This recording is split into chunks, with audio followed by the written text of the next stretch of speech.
Hello everyone, it's me Clayton. I just got back from watching Scoob, which is the first CGI animated film released in what was supposed to be released in theaters, but now is released on for video on demand due to the COVID-19 pandemic.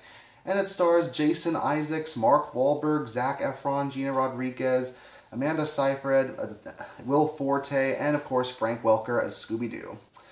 So the movie starts with the origin story of the Mystery Inc. gang as Scooby and Shaggy, played by Will Forte, meet as child and puppy and grow a strong bond alongside Fred, Daphne, and Velma as they solve their very first case as kids. Then the film jumps to the actual plot of the movie, where Scooby and Shaggy have to find out what they really mean to the team and what their true purpose is, while also working alongside the Blue Falcon, aka Mark Wahlberg, his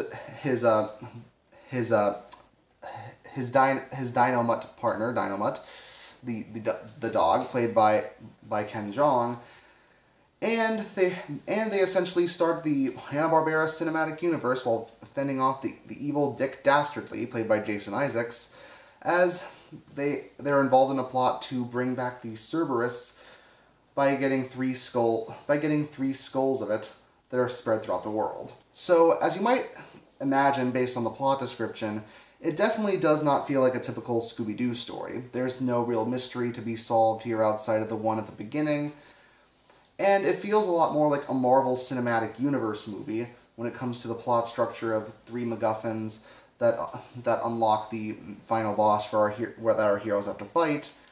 It definitely feels completely off base when it comes to being a Scooby-Doo movie. And that is a problem through most of it, where since it feels like a cinematic universe type of film, it feels like it's trying to set up the next 5 films rather than making one good one at certain points. But it's not as bad as, say, something like The Mummy from 2017, as when the film does remember that it's a Scooby-Doo movie, it does get a lot of things right.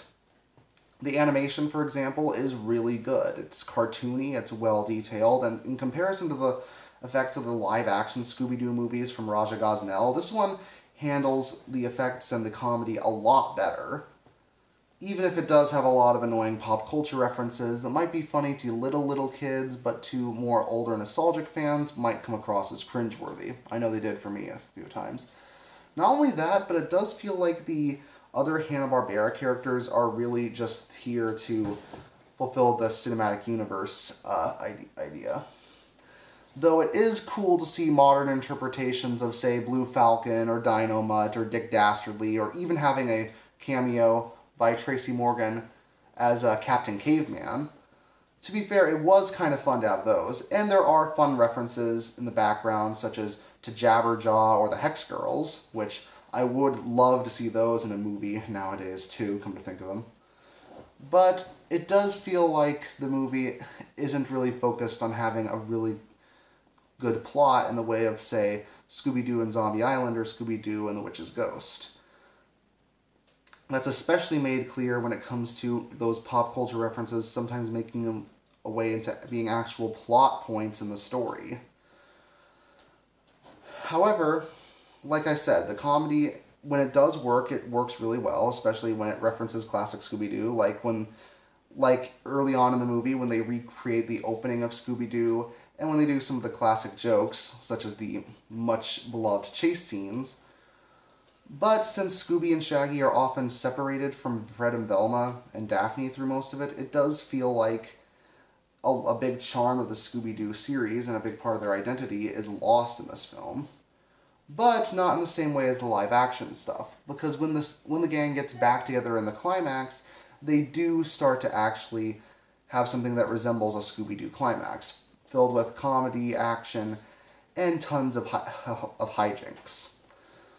So, while I do think it's a mixed bag overall, it's a mixed bag that I ended up enjoying. And if they ever happen to create more Hanna-Barbera films like this, I hope they happen to put a little more effort into the writing and the storytelling to make the cinematic universe idea actually work.